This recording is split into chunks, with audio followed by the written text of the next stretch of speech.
asalaamaaleykum mbokk yi ñu ngi leen nuyu ku nekk turam ak santam dina ñaan bëccëg jàmm ak salaam di am mbégte tey dalal suñu studio bi Babacar Sané Ba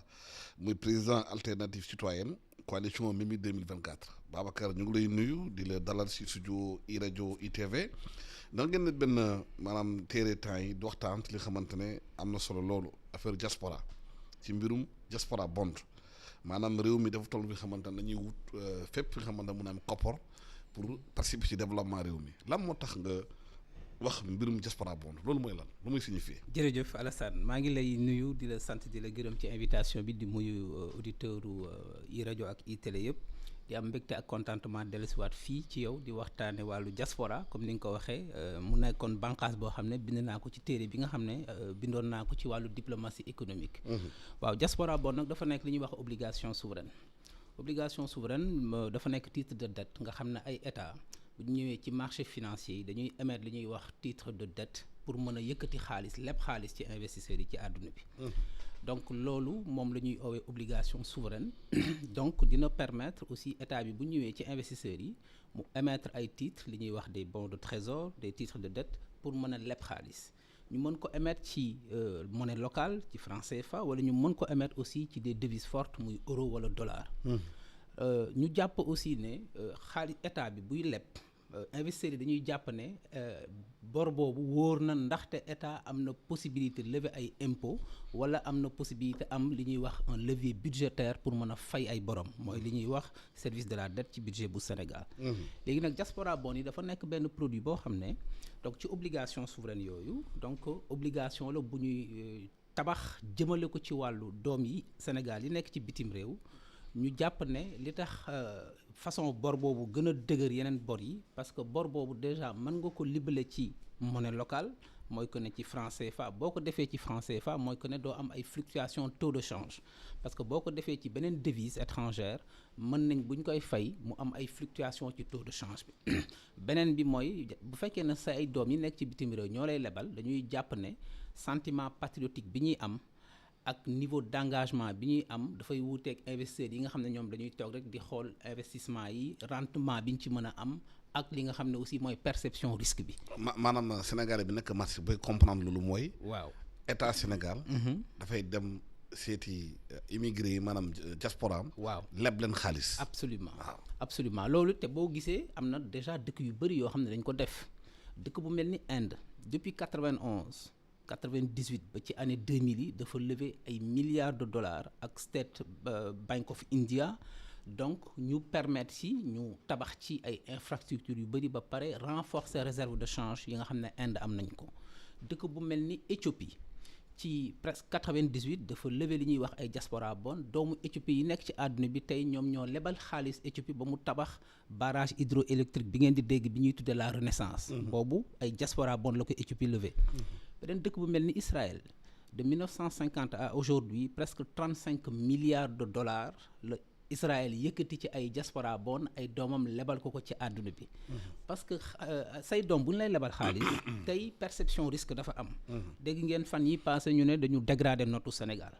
parce que investisseurs yi bu ñu lay lebal dafa am ay taux de référence yoo xam ne moom la ñuy lebal xaalis bi. ñetti taux ñoo am ci marché mondial bi ci njëkk ñu xam ko gën ko xam ci Euribor muy euro interbank offered rate mooy taux interbancaire bi nga xam ne banques yi zone euro moom la ñuy lebalante seen biir xaalis. beneen taux bi di Libor muy London Interbank Offered Rate mooy taux bi nga xam ne moom la place financière Londres bi di appliqué ak beneen taux bi nga xam ne yeneen pays émergents yi ñoom la ñuy leble tey boo jëlee taux Euribor bi ci 12 mois mi ngi ci 2,69%. donc Sénégal bu ñëwee di émettre ay obligations sur les marchés financiers mu ne dafa bëgg a émettre li ñuy wax ay eurobond dafay lancer ba pare ne investisseurs yi lebal leen ma xaalis bu ñu ko fixé ci taux bi Euribor sur 12 mois 2,69. dafa am ay agence de notation yi ñu xam yi nga xam ne seen liggéey mooy natt perception risque bi parce que ña lay lebal dañuy wuti ay assurance pour défaut de paiement. donc ci la agence yi nga xam ne am nañ ci ñett au niveau mondial Fitch Ratings Standard and Poor's ak Moody's ñoom ñooy ñëw di analyser li ñuy wax risque pays mooy que ne dëkk bi fan la risque am toll c'est une perception du risque dañuy analyser ay critères quantitatifs. Taux de croissance dëkk bi et cetera code de l'investissement bi prévisibilité juridique bi analyse aussi des critères qualitatifs mooy la stabilité politique bonne gouvernance démocratie boo ko defee ñu jox la benn note plus note boobu di wàcc plus taux d'assurance bi di yéeg. donc tey boo lebee ci 2,69% ñu ne la am nga sa taux d'assurance 17% la xam nga boo plus 17% plus 2,69 dañuy toll ci 20%.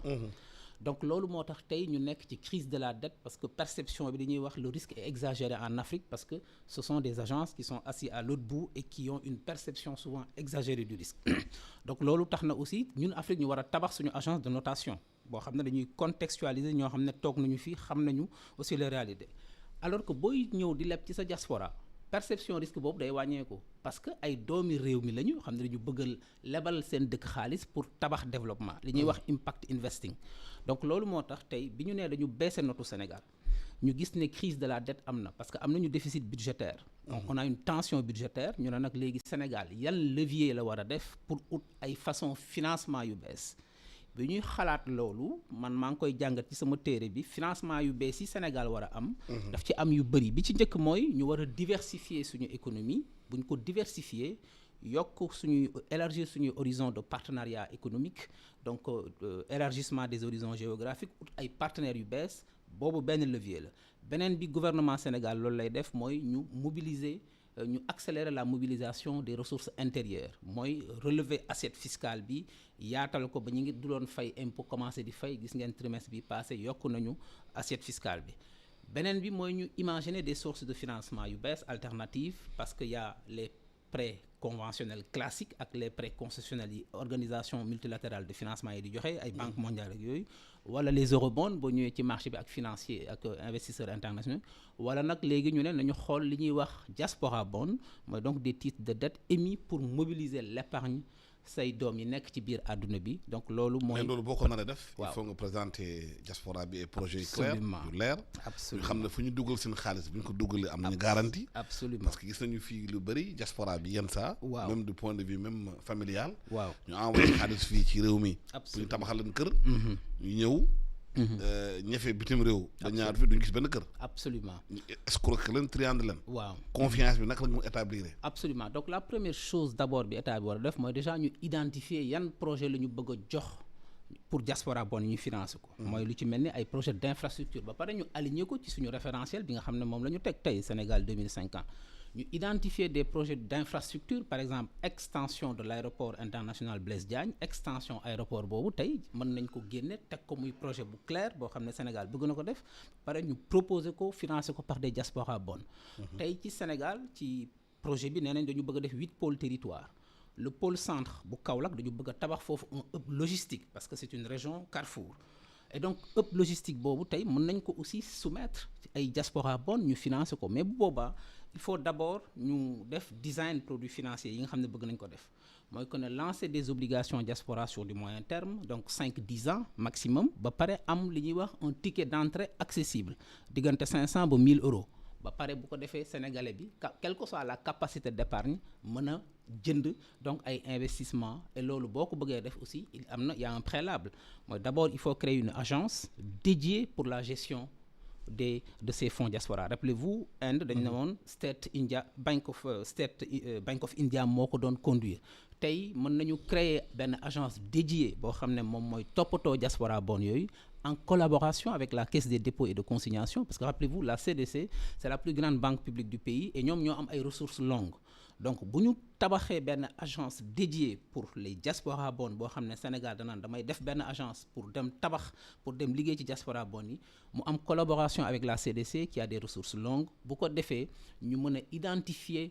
ba pare nag mu am liggéey bu am solo Alassane boo xam ne dañ ko war a def muy communication pour portage bi pour ñu expliquer diaspora bi lan moo tax tey ñu ne leen ngeen mën a ñëw financer seen dëkk parce que perception risque bi diaspora bi am bokkul ak perception bi nga xam ne investisseurs yi ñoom li leen intéressé mooy rendement. mais ñoom bu ñu ñëwee ban garantie voilà léegi bu ñu ñëwee xam nga quand un État émet une obligation on dit que c'est une obligation souveraine. Donc c'est garanti déjà par la banque centrale mooy que ne boo amee benn agence dédiée que les gens ils s'engagent. tey taux de rendement yi boo nekkee France jël sa xaalis dugal ko ci compte d'épargne ñu rémunéré ko presque 0,5% tey boo ñëwee dugal ko ci ay diaspora bonnes le rendement il est beaucoup plus attractif tey mën nañ ne Sénégal mën na leb ci diaspora am à 6%. sur 10 ans. Donc ce qui fait que boo signé ak l'agence qui gère ça, donc un gestionnaire de portefeuille, ñu identifier projet yi ne leen tey dañu war a def extension de l'aéroport Blaise Diagne pour ñu financer ko avec des diaspora bonds, ça c'est un projet très concret. Wala ñu ne le hub logistique de Kaolack ci pôle territoire centre bi ñu war a tabax. Donc ñu teg ko estimer ko ba pare ñu ne nag léegi dañu def des tickets d'entrée. Bu boobaa li ci njëkk mooy def déjà une communication de masse ci consulat yeeg ambassade Sénégal yi qui doivent porter la communication pour ñu expliquer ko la diaspora sénégalaise. Ñu mobiliser aussi les associations de la diaspora pour que aussi ñoom ñu comprendre ko mën a def portage bi nga xam ne war na ci biir diaspora bi. Mais mieux encore ñu aussi utiliser toutes les nouvelles technologies parce que tey il faut ñu def des plateformes de souscription ba sénégalais bi nga xam ne mi ngi Washington ak ka nekk Djobour ak ki nga xam ne mi ngi Émirats arabes unis mën a toog sur une plateforme sécurisée avec naturellement toutes les conventions partenariats yi ñu war a def avec les institutions financières internationales. Parce que boo bëggee lever xaalis tey sur le marché américain il y a des régulations à respecter. Boo bëggee ñëw en zone euro bëgg a lever de l'épargne il y a aussi des régulations. Donc loolu il faut que agence boobu may wax bu ñu ko tabaxee en collaboration avec la CDC ñu signer des partenariats avec des institutions financières ci place yooyu yi nga xam ne dañ ci war a bëgg a lever xaalis bu ñu tabaxee tey ay plateformes de collecte. Nit ñi fu ñu mën a toog ak seen carte bancaire parce que bu ñu defee ticket d'entrée bi diggante 500 euros ba 1000 euros parce que il faut pas nga yéegal ticket d'entrée bi pour avoir le maximum d'épargnants. Ce qui fait que tey sénégalais bi nga xam ne mi ngi Dubaï wala ki nga xam ne mi ngi Paris yor benn 20 000 euros dëkk tey Kaolack ñu ne ko dañoo bëgg a financer pour logistique bi nga xam ne mooy li ñu bëgg a def Kaolack mën nga ñëw nga ne damay jënd ay titres lebal Sénégal xaalis rendement boo xam ne boo jëloon 20 000 euros yooyu dugal ko ci compte d'épargne bi France peut-être 0,5% lañ la koy rémunérer par an alors que là mën nga ko lebal sa dëkk sur une période de 5 à 10 ans c'est du moyen terme ñu fay la ci 6% ba pare nga financer sa développement dëkk et ça c'est de l'impact investing. Donc loolu moo tax ñu ne tey bi nga xam ne tension budgétaire am na perception risque bi yokku na notre Sénégal dégradé nañ ko ñu nekk ci àdduna boo xam ne ñëpp xam ne tey dafay takarnaase. Il y a le retour de Donald Trump au pouvoir donc America First c'est de l'isolationnisme, c'est des coupes budgétaires sur les programmes d'aide au développement, c'est le désengagement des forces militaires américaines yi nga xam ne ñu ngi woon ci guerru xeex terrorisme particulièrement dans la zone Sahel. On va peut-être remettre en cause l'Africa Growth Opportunity Act AGOA bi nga xam ne c'est un accord de libre-échange et également des coupes budgétaires de l'USAID bi financé tey programme yi nga xam ne ñu ngi xeex VIH Sida et autres. Il faut que ñu préparer wu ut ay leviers yu bees te loolu le plan Sénégal souverain juste ak prospère woote mooy que ne ñu def en sorte que Sénégal être moins dépendant des investisseurs internationaux classiques. Pour wàññi dépendance boobu pour aller vers beaucoup plus de souveraineté il faut ñu am ay pexe yu bees ci pexe yu bees yooyu c'est toute la pertinence ñu dem xool suñuy doom leb leen et puis encore une fois benchmarker li nga xam ne mais naka la comment on va établir la confiance entre Sénégal yi nekk bitim réew ak nguur gi parce que fii Sénégal boo xoolee ci interne bi sax fii ñu bari nag secteur informel duñu nangoo fay l'impôt parce que wóoluwuñu c'est ça dañuy naan bu ñu lay jëlee suñ juuti bi dañoo gisul xaalis bu ñu jëlee ci ñun ban njëriñ la ñu amal parce que boo jëlee juuti da nga war tabax tali tabax kii gis na Dakar mu dégradé wu Sénégal yi bëri bu ñu fay l'impôt dañu am seen l'impôt yi fan lay dugg xam nga donc pour réussir offre diaspora bonne yi aussi il faut des offres de garantie. Il faut que comme ni nga ko waxee que état bi ñu am assurance que xaalis bi ñuy yëkkati dañ koy dugal ci projet yi nga xam ne moo tax ñu yëkkati ko mooy que ne tey bu ñu nee dañuy def extension aéroport international Blaise Diagne de Diass ñu tabax projet bi estimer ko xam ñaata la mu am maintenant des offres de garantie ba ñu intégrer des garanties souveraines ce qu'on appelle des garanties souveraines wala ñu am ay partenariats avec des organisations comme tey Banque mondiale pour réduire risques yi parce que tey organisation internationale yëpp mën nañu def système de garantie pour ce qu'on appelle une garantie souveraine wax naa léegi que les obligations d'État sont aussi garanties par la Banque centrale parce que c'est des obligations souveraines donc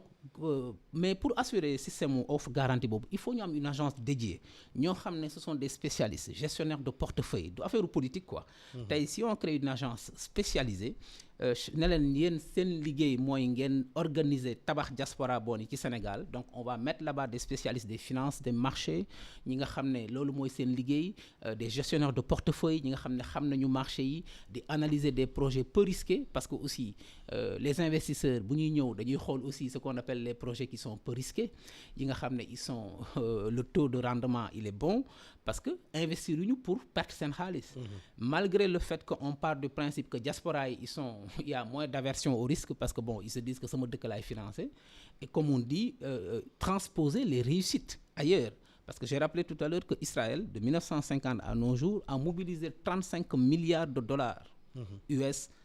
à travers des diaspora bonds. Inde def na ko le Ghana a levé aussi parce que les diaspora bonds aussi bien les États peuvent les émettre, des institutions privées, des entreprises financières peuvent les émettre, tout comme aussi une institution publique peut émettre des diaspora bonds. La BHS il y a quelques années a lancé une initiative très modeste de diaspora bonds mais tey fi ñu toll Alassane ci crise de la dette bi am ci baisse notu Sénégal bi ci la tension les crises systémiques qui continuent de bouleverser le monde gis nañ guerre en Ukraine mi ngi continuer parce que initiative bi mel noonu am na ñuy bëri ñu ko doon annoncé nañ ko Sénégal. oui mais musul aboutir par exemple bu ñu doon lancé Air Sénégal. oui kii nekkoon ministre de tourisme. oui et de transport aérien. Maïmouna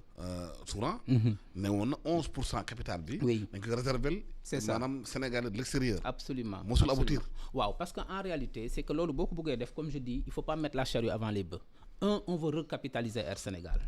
C'est ça le projet. 2, il faut créer une structure pour aller pour créer l'offre pour aller sur les marchés financiers. Air Sénégal lu ñu ubbi capital bi à de Sénégal de l'extérieur. dañuy voyager dañuy def lépp dañuy jël avion yooyu. wala ñu jël avion yenn avions yi. ñu jël avion Air Sénégal. waaw non ça c'est vrai mais est-ce que aujourd'hui Air Sénégal tey Air Sénégal ne dessert pas toutes les destinations du monde. tey bu ñu doon recapitaliser comme je dis construire pour ma part. c'est beaucoup plus France di dem États-Unis c'est beaucoup plus pertinent. Immigration sénégalaise bi en France quand même c'est important. pour man tey Alassane c'est beaucoup plus pertinent de lancer les travaux de construction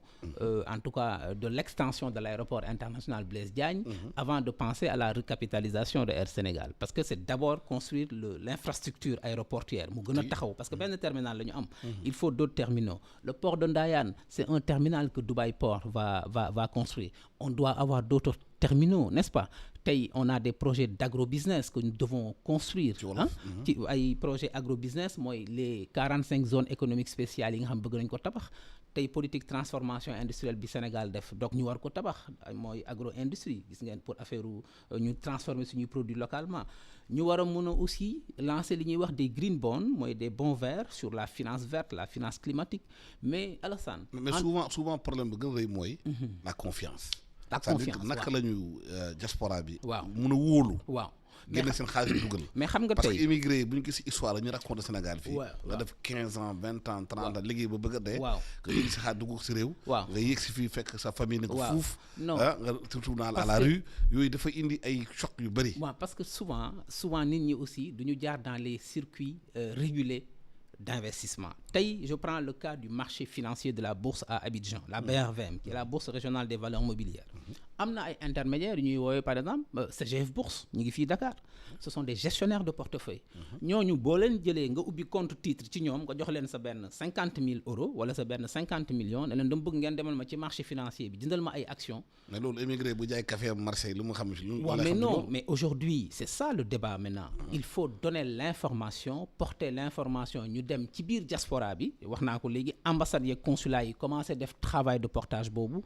ak les organisations de la diaspora ñu dem ba ut lu ñuy wax les ambassadeurs de la diaspora maa ngi koy bind ci sama téere bi ñoo xam ne dañuy porter message bi pour ñu expliquer sénégalais yi ne leen chaque matin tey à la bourse d'Abidjan s'échangent les actions des plus grandes entreprises sénégalaises te nit ñi yëguñu ko te tey technologie maye na nga toog ci sa kër yor sa application dugg ci bourse bi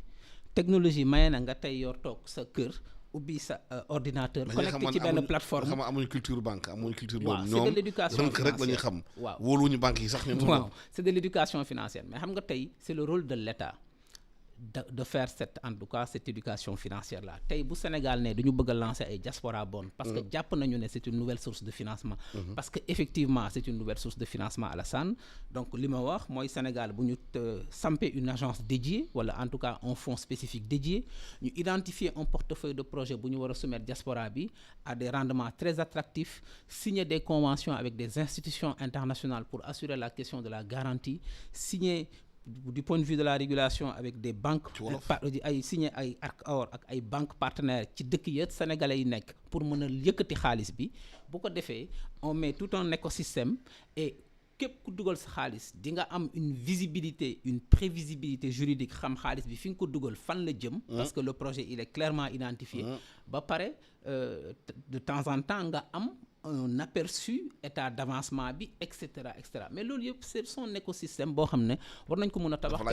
te man jàpp naa ne tey ak fi ñu toll ak le nouveau référentiel Sénégal 2050 ci loolu la ñu bëgg a jëm mooy que ne ñu tabax ay alternatives financement parce que tey les sources de financement classique tey gis nañ ne dafa indi tension budgétaire bu bëri ci Sénégal. voilà Babacar Ba maa ngi lay gërëm di la sant suñu app jox jeex na yaay président alternative citoyenne coalition Mimi 24 dañu waxtaan ci projet diaspora bond bi naka la ñuy def Sénégalais yi nekk bitim réew yëkkati si xaalis finance projet yi am solo fii ci Sénégal technique bi Ousseynou Ndiaye Charles Coulibaly ci internet bi ak demi réalisation bi yéen doog jàmm